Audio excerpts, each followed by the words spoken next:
Side story: Solveig, the mother of Karlie. The rescue and the return.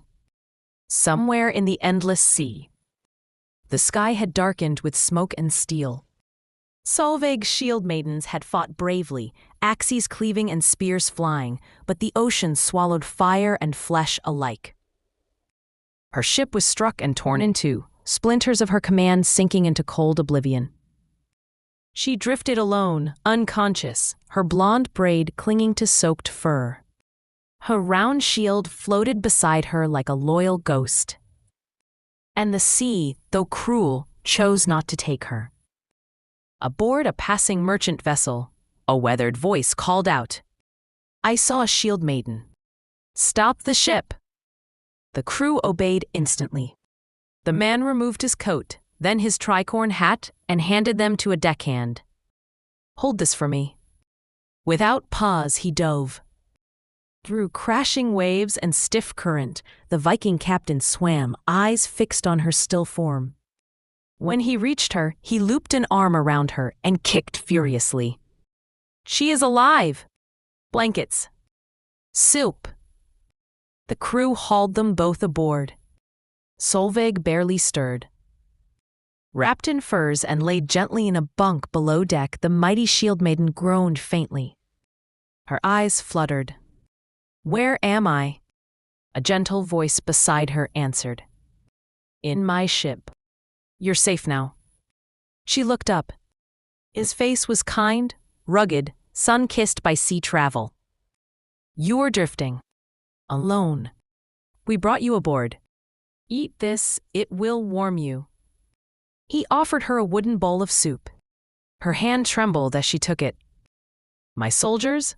she asked, her voice breaking. "None," he replied quietly. "We only saw you." Silence passed between them. Not cold, just quiet. She blinked away tears she did not let fall. "I must return to Frostborn Hold," she whispered. "Before they think me a deserter."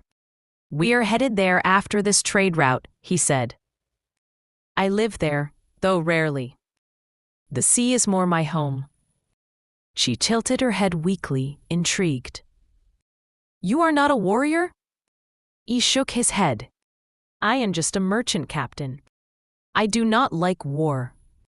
"I do not like war either," she whispered. A bitter smile crossed her lips. "But we do not always get to choose." She winced and clutched her bandaged side. "Aha!" exclamation mark. "Easy," he said, reaching to steady her. "You are still healing. Rest." Long. Quiet. Then nodded. As the voyage continued, her wounds healed. Their conversations grew deeper. The warrior and the merchant, opposites, yet drawn together. She smiled more. He laughed more. 2 weeks later, the icy shores of the north. Their ship cut through calm waters, the cliffs of Frostborn rising into view. At the bow, Solveig stood tall once more, her golden braid catching the sunrise wind. She said nothing, but her eyes burned with longing. Home. As the ship moored to the icy docks, Solveig stepped down. The captain followed behind her, quiet. She turned to him. "Thank you for rescuing me. If not for you, I would have died alone." "I only did what anyone should." She leaned forward. A kiss to his cheek. Gentle. Grateful. He touched the place where her lips had touched, cheeks flushed. His heart, hardened by years at sea, softened in an instant. "I think I am in love," he murmured under his breath, watching her walk away. At the Shield Maiden's stronghold. "Big sis!" exclamation mark, exclamation mark. An 18-year-old Brynhilde rushed forward, arms wide, slamming into her sister with laughter and sobs. "You took so long! We thought you were dead." Solveig ruffled her younger sister's hair, smiling despite the ache in her side.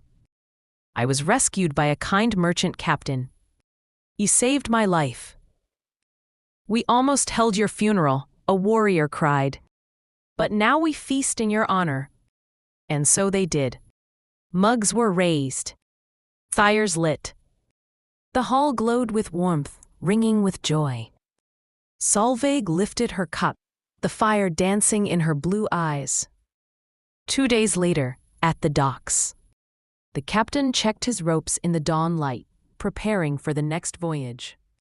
Solveig's voice met him from behind. Leaving so soon?